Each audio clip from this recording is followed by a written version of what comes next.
No, you don't need to have your video on, up to you. We're going to open for discussion after, so I'm going to leave it off until that point, totally up to you.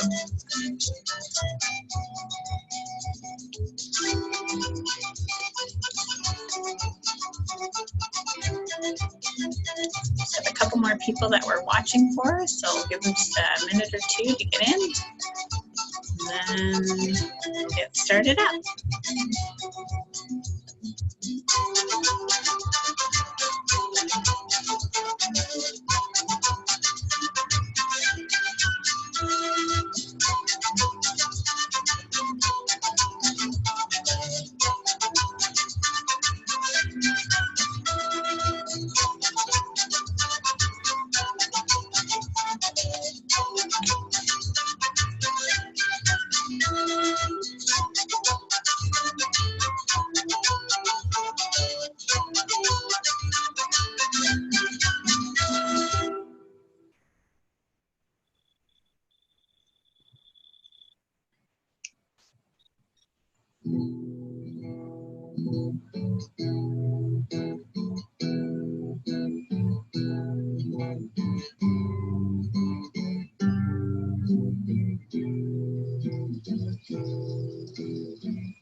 Okay, so I think we'll get started. Let's keep an eye on the participant box to see if anybody else joins. We have a couple more people that we were watching for. So welcome this afternoon to our Virtual Cooks Network, first time running it this way, so welcome. I know some of you had joined us earlier on today, so hello again. And we are going to do a couple of things. First is our welcome to everybody. Everybody's got their microphones muted. Later on, we will open it up for discussion, and at that time you can unmute and share anything that you would like as we go through some of our thoughts and ideas. We are going to do a bit of a demonstration this afternoon. So Haley is at her house and she's going to do a little bit of a cooking demonstration for us. So excited for that. We're going to do a bit of a grounding exercise and highlight some resources that we have through ECDC, and then open it up for discussion. We're going to keep this one pretty open.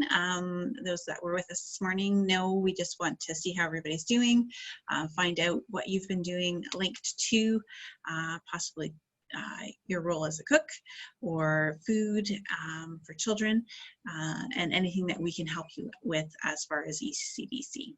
Okay, so I'm just going to click off of here.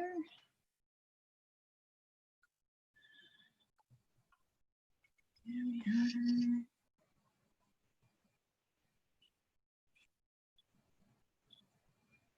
All right, does everybody see the rain picture up there?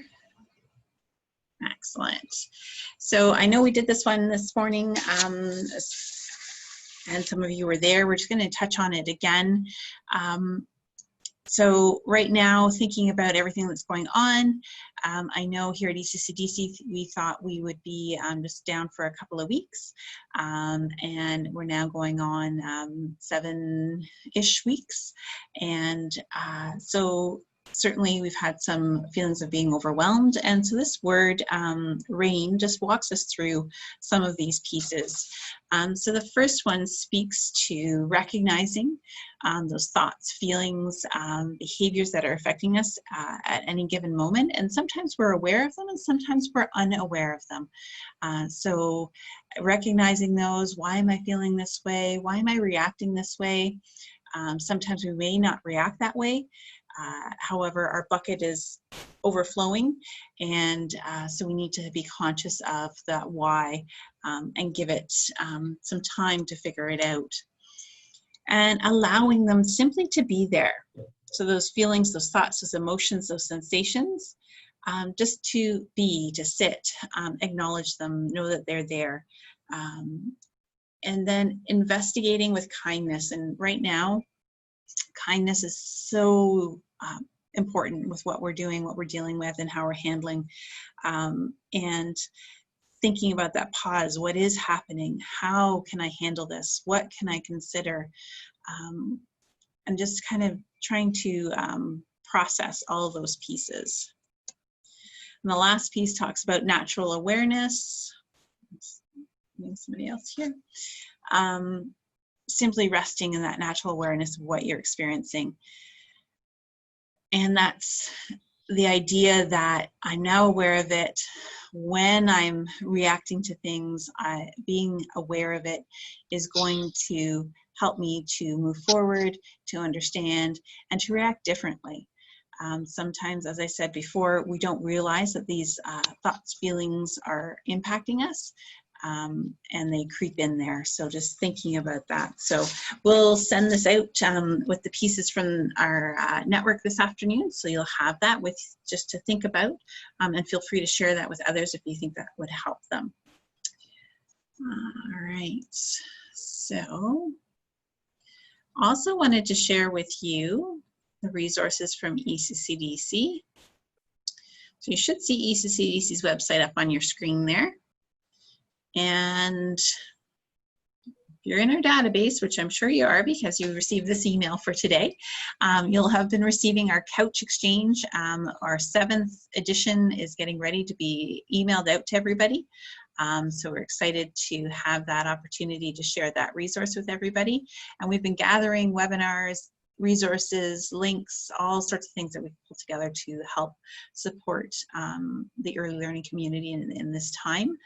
The other piece that I just wanted to highlight on in here is a new page that we've added in due to everything that's happening, and does have information about our operating, links to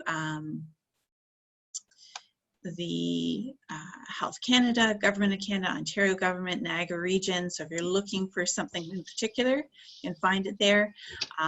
But our resource lending library, please know that we are still available for curbside pickup. So if there's something here that you are looking for, if you have time now to consider some resources, please feel free to connect with us and we'll set up a pickup for you. Some of our educators are using some of the kits in connecting with children and families. So they've been asking for those. And then you'll have noticed other webinar series that we've been sending out that are free for you to sign up to. and those are going on throughout the month of May and have been going on for the last 4 weeks, as well as all of our sessions that were happening in the spring have been bumped, and as we rebook those, we are sending those details out for you. So that is where we are at with that. I did send out just the link. I know you probably all have it, is the Canada's Food Guide. We're going to talk about some different pieces in here, how we've been using it. And then one of our discussion topics this afternoon will be around how can we help you when we are back to whatever our new normal looks like. So we'll walk through that as well for today's session. So I am going to stop the share here so that Haley can have the floor. All right. If you don't mind unmuting my other one. Yes. I'm going to mute this one. There we go. We're going to do some reworking here. Maybe. Why are you not unmuting? Can you unmute yourself there?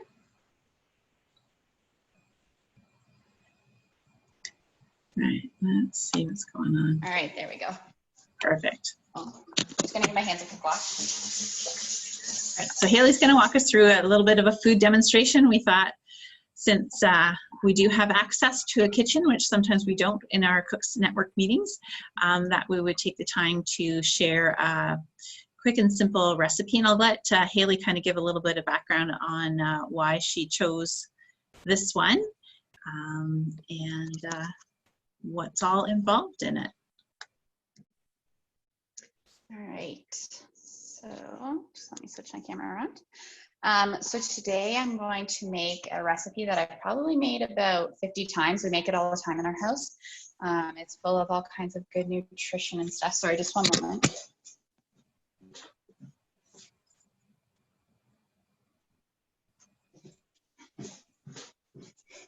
I could hear my own echo on my computer screen.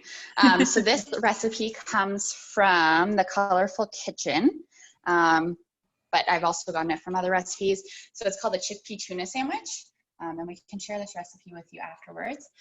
I have prepared some of the stuff just because I didn't want you guys to watch me sit there and clean my chickpeas and that sort of thing. So I tried to make it a little bit easier to put together, but it is a very simple recipe and you can do tons of different things with it. I'm just making it the way that I normally like it, so I've changed up the recipe just a little bit, but it's just based on personal preference. So first thing I did was I washed the chickpeas, obviously. These are just canned chickpeas. All you need is 1.5 cups of cooked chickpeas, so even if you wanted to use a dried chickpea and do it that way and start off with that, you just need 1.5 cups. You can double it as many times as you want. We already have a ton of leftovers in our fridge at the moment, so I did not bother doubling it at this time. So this is just the base recipe. So first thing I'm gonna do is just mash these chickpeas. You can see from the picture that you want it to be nice and creamy, so that'll be my first step. I don't mash them like too much because I don't want it to just be liquidy, if you know what I mean.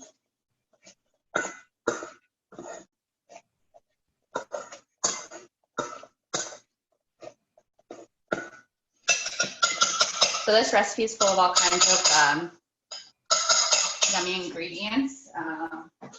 As I said, you can change it up as you want. So I've just roughly mashed my chickpeas in there. In this bowl is just 1/4 cup of carrots, 1/4 cup of celery, 2 tablespoons of onion, and then it calls for a tablespoon of chopped fresh dill. Didn't have it on hand, so I used dried dill. We always keep dried dill on hand. But we've made it with parsley before. There's so many different spices you can make it with, so this is what's nice about this.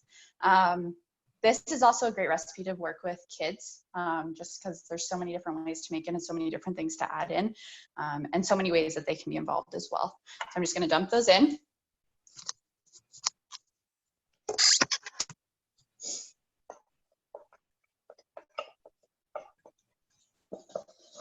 All right, and then we have This recipe in particular calls for a mayo or a vegan mayo, so I have a vegan mayo. Normally we would make it with a hummus. I'm currently almost 6 months pregnant and the baby hates hummus, so there's not a chance that that was going in our salad today. So I'm going with mayo today, but you can of course use hummus or tahini. There's a whole bunch of different ways that you can make this.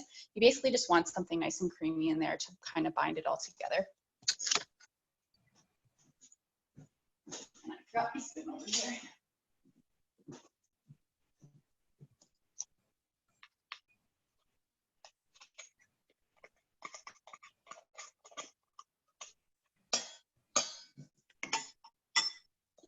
All right.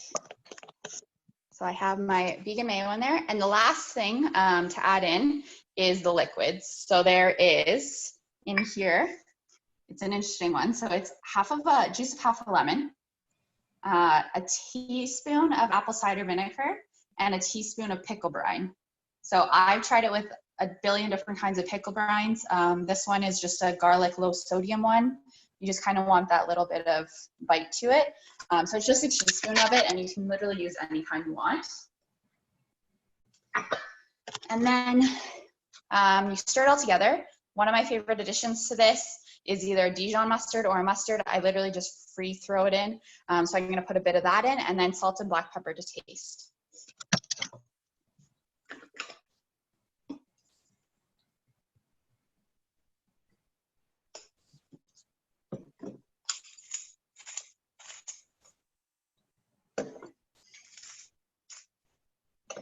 All right, and then you're just gonna stir it all together.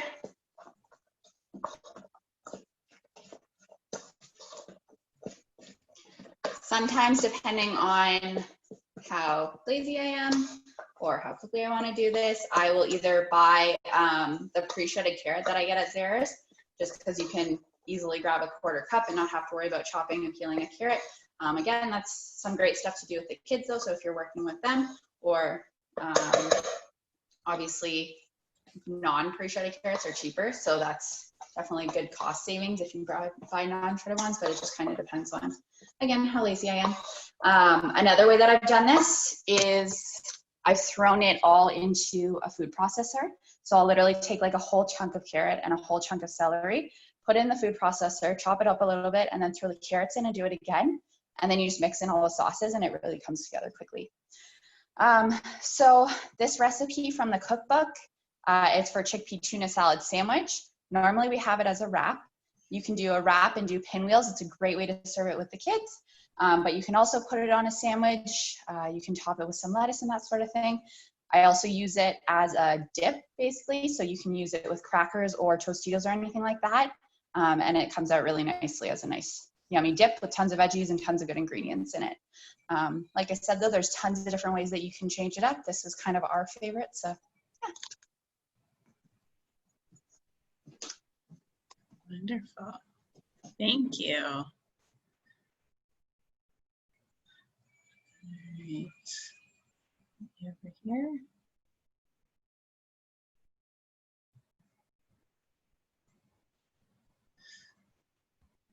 All right. You're muted. Perfect. Great. Thank you. Yeah, so we thought normally we don't have the opportunity to do a cooking demonstration unless we are visiting one of your amazing centers, which I know we have had the opportunity to go to. So we thought we'd take advantage of Haley's cooking abilities and have her just share a different recipe, maybe something that you've used before, maybe not. But again, just thinking in different ways, and with all the changes that have happened with Canada's Food Guide, thinking a little bit differently on how we're getting those proteins, how we're offering different foods to children that they may not have tasted before, and looking at those nutritional values for them. And just to touch on this piece, we did have in booked for the spring for the Cooks Network with the PC Cooking School out at the Superstore at Zehrs, an evening from 2:30 to 5:30 with an executive chef cooking 3 main course meals that would incorporate Canada's Food Guide, that would be easy to replicate in large amounts, and come in underneath what was needed for CCUIA with licensing. However, as we all know, April has come and gone, so we are looking to rebook that for the fall.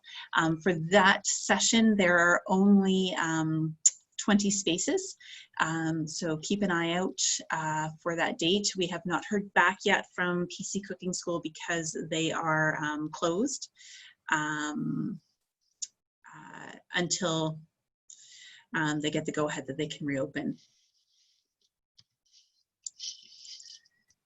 So this is a mixture. Sometimes we do have educators who are looking to bring more cooking opportunities into the classroom, and then cooks as well. So sometimes we have a mixture, and yeah, so again, different ideas that we can share. So just wanting to open it up to everybody. So you can either use the chat box to share some ideas, or you can, oh, we just lost. Or you can turn off your microphone and share different cooking experiences that you have been doing, different things that you've been looking for the cooking experiences, or for your role as cook in a center. So just opening it up. We've been chit-chatting. So ideas, thoughts, things that you've noticed for children with cooking, with eating. Open it for you to share your ideas. And you can all unmute your microphones, so to share if you'd like to chit chat. As for Shelby's question earlier about it being for REC, something like that recipe is great.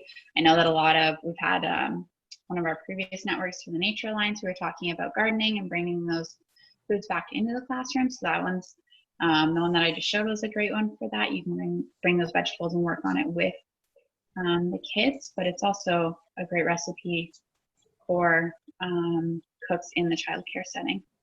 Yeah.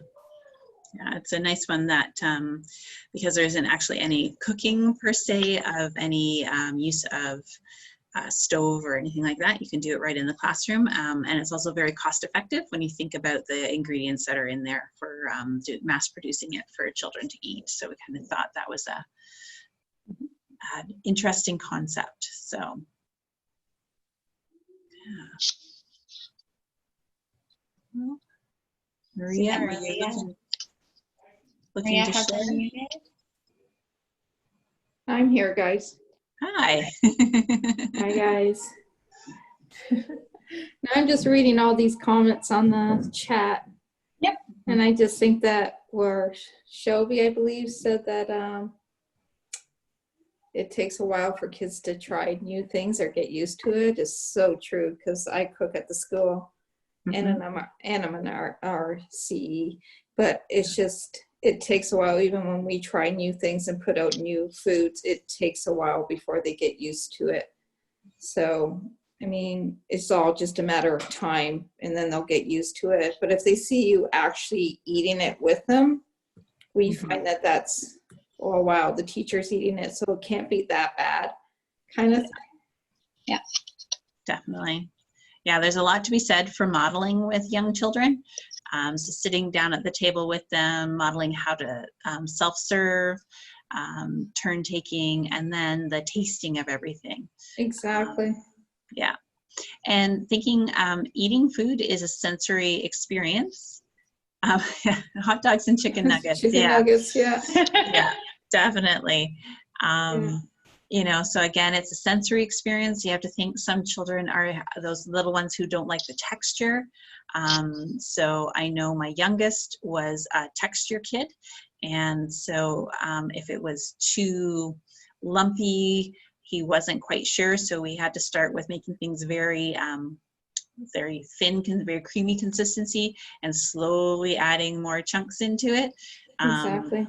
You know, kind of fooling him per se into that eating different things. So yeah. I used to tell my kids fish sticks were chicken and they used to eat it. So it was just like, whatever worked, it worked.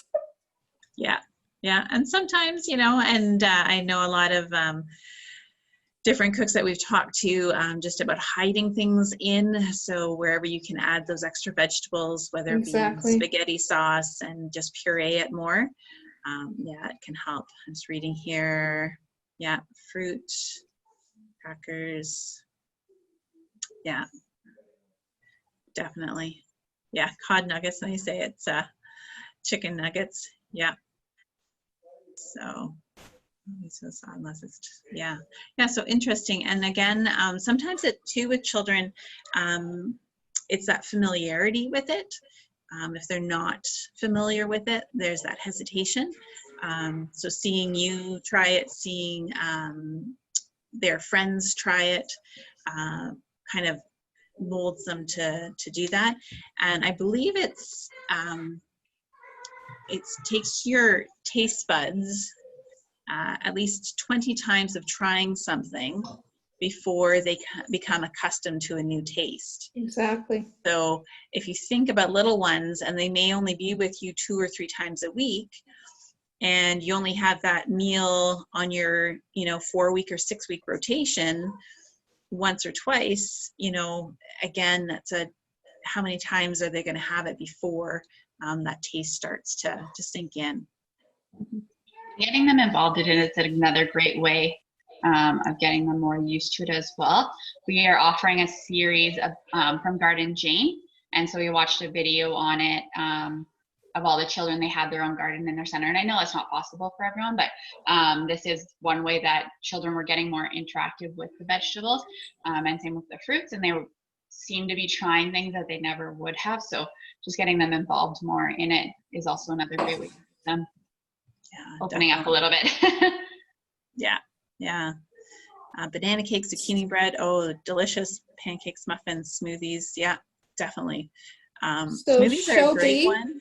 The Shelby can take her milk though, or the cook can take that milk out a little before the time if her milk is warmed up. I mean, or sometimes even ask. We have parents that we ask, like we'll ask them when they first start up if they have any particular ways they like certain things, and that's how we find out if they like their milk warm or even cold. But I mean, that's a way they can do it and maybe find out. Mm-hmm. Or maybe it's even a different kind of milk. Like, is she on homo? Is she on 2%? Is she on skim? I mean, every level of milk has a different taste to it. Yeah, for sure. Yeah, and she'll be out the milk out for an hour, so definitely. Yeah,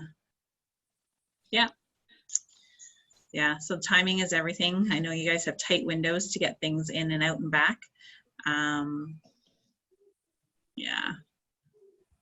So and even different brands. So I have to drink lactose-free milk, and different brands have different tastes to it. So exactly. For myself, that's something that if I can get certain brand, I get very excited, and then other times it's like, oh, okay, I guess I'll settle with this one. And I'm 47 and still dealing with taste like that. So definitely different things that we can do. I'm just trying to see here. Yeah, muffins, carrots. Yeah, whatever we can fit in them, definitely. And again, sharing these ideas too back with parents, because sometimes I know myself as a parent, my children getting enough fruits and veggies, trying to keep them away from the snack stuff, sharing with them about how you fit in extra fruits and vegetables. And as Haley was saying, getting children involved in the cooking process. I know right now, my fingers are crossed, this weekend's supposed to be really sunny, getting gardens going. As Haley was saying with Garden Jane, getting children invested.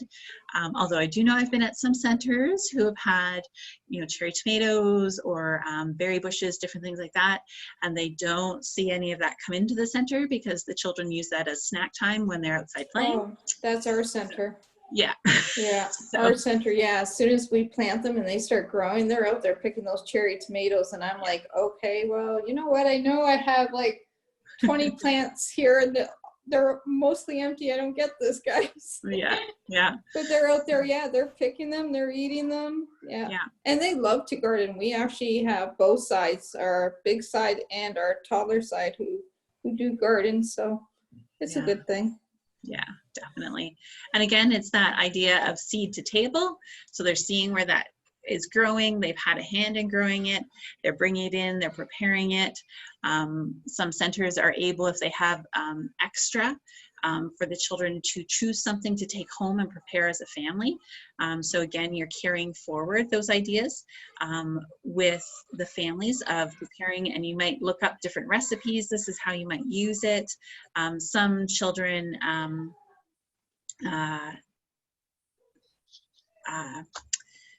some families aren't, oh my goodness, my words just disappeared. Some families aren't as, comfortable with just getting something. So having that recipe or some different ideas of how they can use it to serve at their table. You can also teach the parents how they can use their leftover vegetables. Like, so your romaine, cut it down and then put it in water. It's also a good science experiment too, because it does grow back. Yeah. I mean, it takes a little long, but it does grow back. And same with your onions and certain vegetables, you put them in the water and they do eventually start to grow back. But as I said, it does take a while. Yeah. But it works. Definitely. I remember being younger, and we always had the carrot tops. My mom finally had to say, okay, we have enough carrot tops growing. Let's let these ones grow, and then we'll get some more going. So I see here, loving to butter their own toast, scoop their own fruit. Yeah, definitely. And that's a big piece with eating, is that self-serve opportunity, and how young can we get children to start that independence of that self-serving. In the European countries, they start at a very young age, like 18 months, with fork, knife, spoon. And here we carry them with spoons sometimes into toddler and into preschooler before we start to give them other utensils. So again, if we think of children as competent and capable, like How Does Learning Happen talks about, giving them forks and spoons and being able to butter their own toast. How amazing is that? And we started with forks in our early group. So our 12 months old to 18 months old, they all start using forks now too. Yeah. We were doing spoons, but then we're like, okay, they can hold a spoon, they can hold a fork, and yeah. Definitely. Yeah. Yeah. Feel free to jump in. There's only 6 of us on for the network this afternoon. So we did leave your microphone so you can unmute them and jump in. Certainly don't have to listen to us chit chat all afternoon for the whole hour. And this is a new way of doing things. So if you're not so comfortable, that's okay too, if you just want to sit and listen. Yeah. So yeah, 24 preschoolers, 3 educators. Yeah. And again, it's that balance. So are there meals that you can offer where they can do more self-serve versus ones that, we have to do a little bit more hand over hand or serving them. So it is that balance that we have to think about. Yeah, snack, much easier. Yeah. Great to hear. Forks and spoons. Yeah. And I think that we're really seeing a shift with that, which is awesome. Going to little pitchers so they can pour their water and their milk and different things like that. Putting things in smaller bowls so when little Johnny sneezes on it, you can move the bowl to the side and get another one, right? You don't lose the whole meal. So just those little things that as you learn, as you go, we're offering them. Yeah, definitely. Anybody else want to chime in? I know, Shelby, you're doing lots in the chat box. Hi, Arlen, anything that you want to share? Jump in the chat box, or just unmute your microphone and I guess I have a question, and that would be, there's a lot of things that we've discussed that children don't like or they do like, those kind of common things, so hot dogs and that sort of thing. Is there anything that you brought into your room that you found children have liked that might not be something that you see every single day? Or something that you've done with the children in the classroom as a snack for a meal or something like that, that they've had fun or they've enjoyed? No worries, Shelby. yeah, we get it. I'm by myself in the office, so it's very quiet here. At home wouldn't be so quiet. So. If a mailman came right now, you would all hear my dog. Yeah.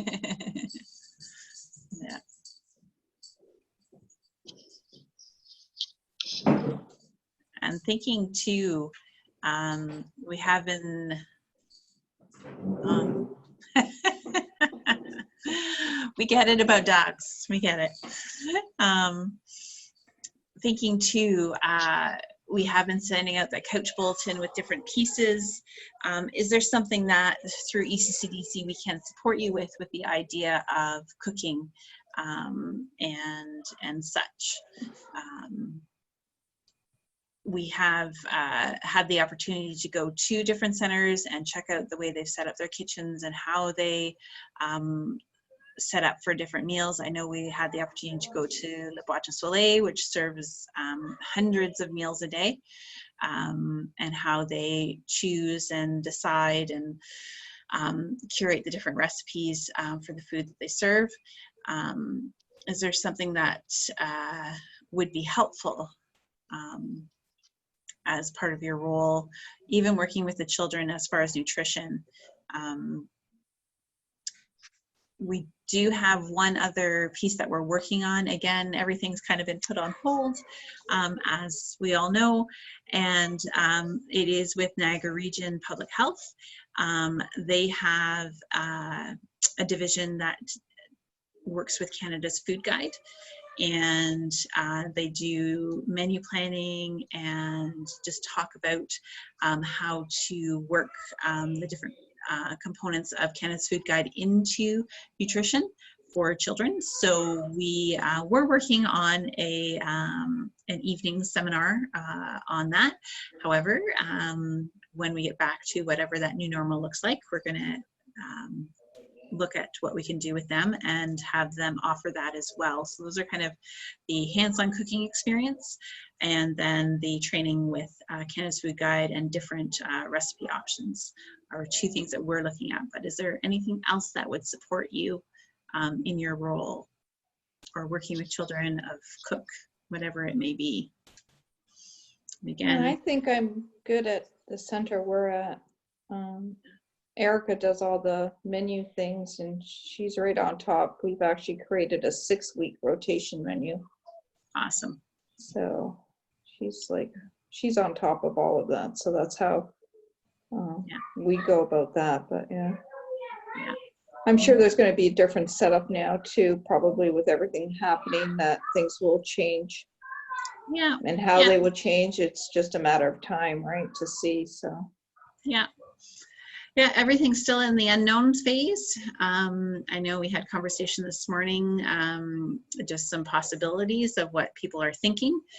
Again, it's all unknown, and it's that waiting game to find out as the province moves forward. Mm-hmm. So, and that's one of the things that we were asked at this morning's one of this morning's sessions was thinking about how we can get information out to everybody. So that's something that we're going to have some conversation on to make sure that if anything does come out, we are thinking about how we can support you with any changes that pop up. So perfect. Yeah. Any other thoughts or ideas that you had or were hoping to hear something we can answer? Maybe, might have to say that's a great question. I'll find out for you. But any other thoughts or ideas?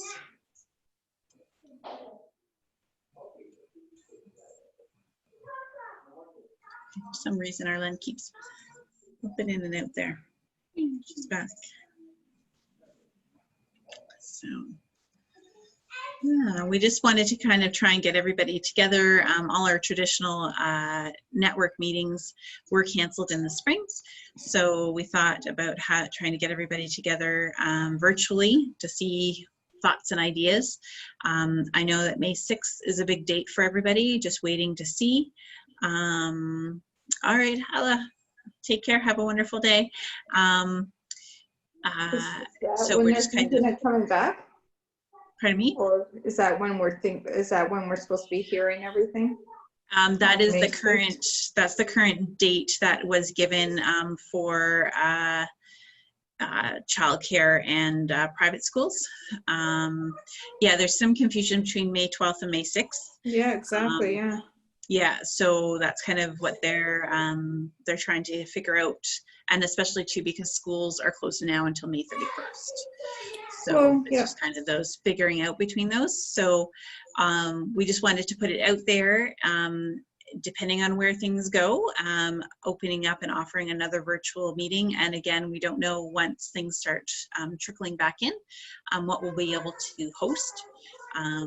So again, we might have Haley back on with another recipe to do, and sharing that out, and then bringing some other resources in, linking to Canada's Food Guide, to nutrition, to cooking with children, those sorts of things. So it's kind of putting it out there that that's something that we're looking at. So if you find that would be helpful for you to connect and stay connected. As I had shared in our morning sessions, we had reached out to Niagara Region, Niagara Region Public Health, and to the Ministry of Education. Of course, right now they are all very, very busy handling the pandemic. So they are unable to join us for the meetings. So if there are questions, we're happy to reach out to them. And just to see, and maybe at that point in time when we have another meeting, they can join in and give us somewhat of an update. So, yeah. I don't know if anybody else had any questions or thoughts that they wanted to share. We're just down to 5 of us, so small but mighty group. Anything either in the chat or if you want to unmute yourself to share. A moment to think.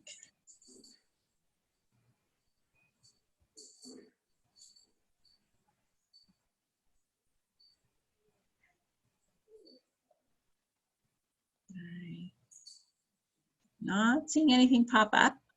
No, I'm good. You're good? All right, Yeah. Shelby and Arlen, all good? So what will, good, awesome. So what we'll do is, as Haley shared, we'll have the recipe that she created as a demonstration. I'll have the grounding exercise on the rain as well. And then a couple other things that we've picked out from the chat to share back with you. And then we'll keep everybody posted if we offer the virtual webinar or virtual network again. We'll send that out to everybody to sign on and offer this again with some other resources for you. Okay, perfect. Okay. Thank you. So have a wonderful day, everybody. Thank you for joining us. Thank you. We will hopefully see you again, and hopefully it will be in person. All right, have a wonderful afternoon.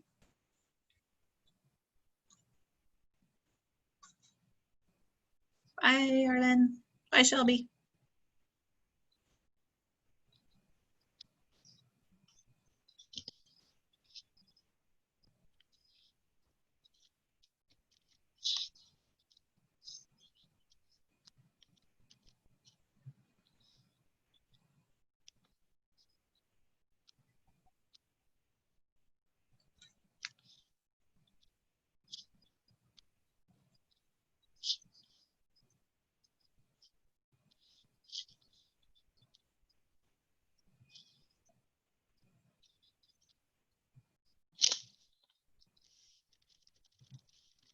Okay. All right, so we can connect and organize that stuff. All right. Thank you. That was awesome. No problem. All right. Okay. Talk Bye, to you Patricia. later. Bye.